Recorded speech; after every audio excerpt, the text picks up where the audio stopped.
Tonight we have Jeff Atkins from Plante-Moran CRESA, which is Plante-Moran's real estate arm, here to give us a report on our facility utilization.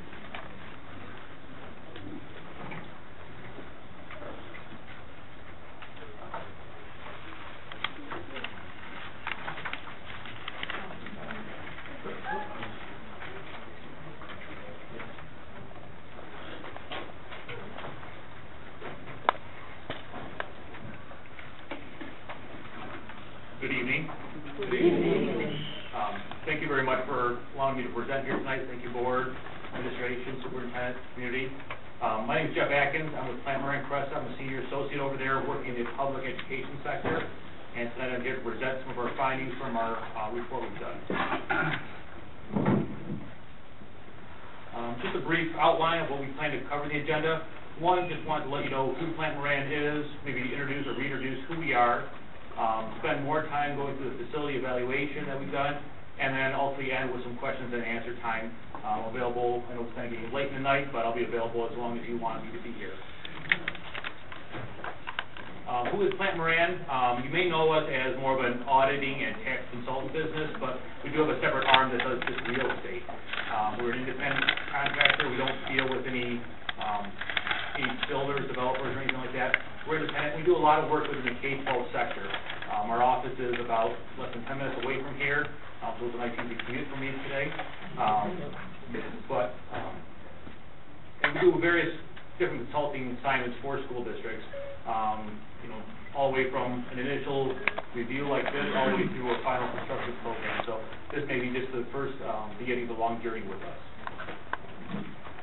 And just kind of give you some of our clients. I know it doesn't read real well here on the screen, but majority of our work is right within southeast Michigan, but we've done work all over the state. So getting into the actual facility utilization that we've done for you. What was the process? We started a couple of weeks ago, and we toured 13 of the school buildings that have the K-12 students in there. Also, we looked at the child care center, and we walked with building administrators. We worked with the facilities department and different people within the building to identify what was going on in the classrooms. Obviously, the 12 classrooms aren't utilized when we're walking through there, so we had to understand what was in those buildings, what was being done, how the classroom was being utilized, so we could develop a comprehensive report. And when we looked at those classrooms, we tried to develop 4 different buckets of how we categorize those classrooms. One would be general education. This would be your standard K-12 type classroom. The second one would be anything that was used more of a support or a breakout classroom. This may be your music or art rooms at an elementary level. It could be a resource room or a lab that may be just a breakout. So this is the rooms that don't have students in there all times of the day, or they go there just as part of a enrichment part of the class. Third would be special education. We broke those out separately. And then last would be any classrooms that were unused or utilized just for storage of time. And when I say a classroom, I'm talking about a space that's roughly 25 by 25 or 30 by 30, the typical size classrooms we looked at. We didn't look at small conference rooms. We didn't look at large gymnasiums. We know those have different functions, and those are more dedicated functions. We want to focus just on the typical classroom use. So after walking all the buildings, what we did is we took that information, overlaid it onto floor plans that the district provided to us. And in the back of your report, we have all 13 of the buildings. I just pulled one sample here of Adler just to show you what that looks like. The yellow classrooms are your general K-12 classrooms. In blue would be the support rooms. In green is special education rooms. And if it's anything in an orange, pinkish color, I guess, that would be any room that was used for storage. When we're walking through, a lot of that M-step was going on right now, so some of those rooms were being utilized temporarily for some testing, but for the most part, they were storage rooms. So those, again, were the 4 buckets we did, and we did this for all 13 of the buildings we looked at. And I do talk fast. I apologize, so I'm trying to just kind of keep moving, but if there is a question, feel free to stop me. So once we did that, once we basically canvassed the entire school district, we tried to decide how to analyze that information. So we developed some benchmarks. We used what you use for your teacher contracts right now as far as classroom utilization. At the elementary level, it's between 27 and 29 students, depending on the grade level. Middle schools, it's at 30. High schools, 32 students. And then at the child care center, it's 16 students. Now, we know kids don't come in with perfectly round numbers into our building, so One of the things that the state utilizes is a utilization rate. They say 85%. If you're doing really good, you're at about 85% utilization, which means that if you took the 30 students and you multiply it by 0.85, that's kind of the target you want to get in there.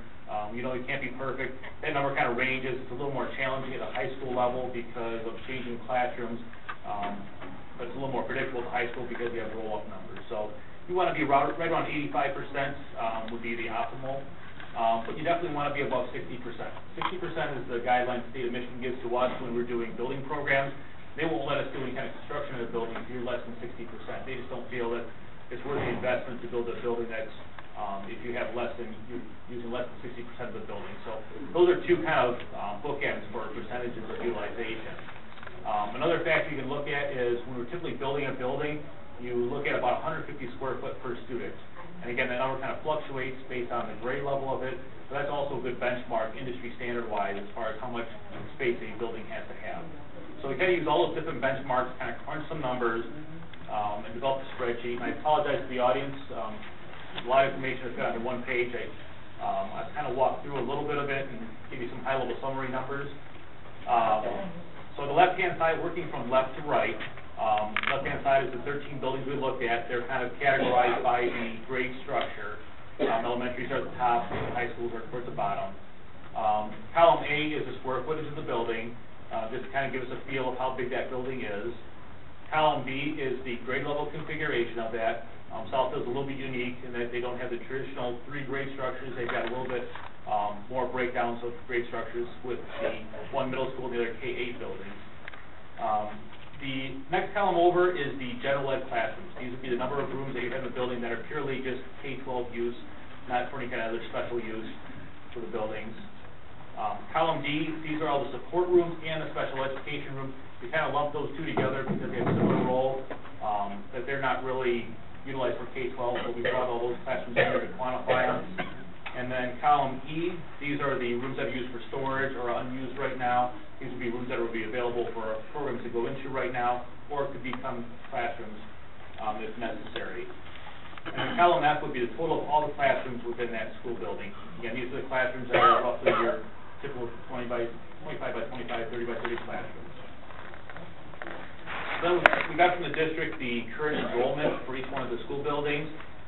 Currently the district has a little over 7,000 students, and we place those students within each building where they're at. We did some math on that to show the delta of how much space we have available for additional students in the building, and created a percentage for that. I think I did skip one column. The way we got the math on this, I did explain that we kind of looked at what the student count should be per building. There's a laser pointer on here, but at the top of column H was the formulas that we used to create how many students were in each one of the classrooms. So that created our capacity, and then we created the delta of how much space or how many more students could go into that building. And you'll see down to the bottom right hand, right now the district's at about 44% utilization. The majority of the delta difference there would be at the high school level. There's more space there than some of the other buildings. The other buildings are pretty well utilized. Now this does take into account all the classrooms. We did run a quick number if we backed out some of the special ed and some of the other support rooms. That would increase percentage by about 10%, but still wouldn't quite get us to the 60% number that the state would have as target for that. So it's a lot of information to give you at once, and I'd be happy to go back over it with you, or if you want me to go those numbers again. Dr. Wood, if you want me to highlight any other areas of the report? Well, I think that they have copies in front of them, and it's pretty straightforward in terms of the capacity. I think that, because our audience doesn't have it, for the board, are there anything that you'd like to ask in more detail? I think they just need to digest this. Yeah, I realize there's a lot of information to digest. I just get late at night, so it's probably growling like other people. So. The back of the report, there is our contact information. Obviously, I'd ask direct questions to Dr. Wood or Ms. Trump, but we'll be happy to assist. I'm only 5 to 8 minutes away from here, so I'm happy to attend another meeting if we want to digest the information some more. I thank you. And for the board and for the audience, this is just an opportunity for us to get a metric in terms of what our current building usage and capacity is, simply what this is. And so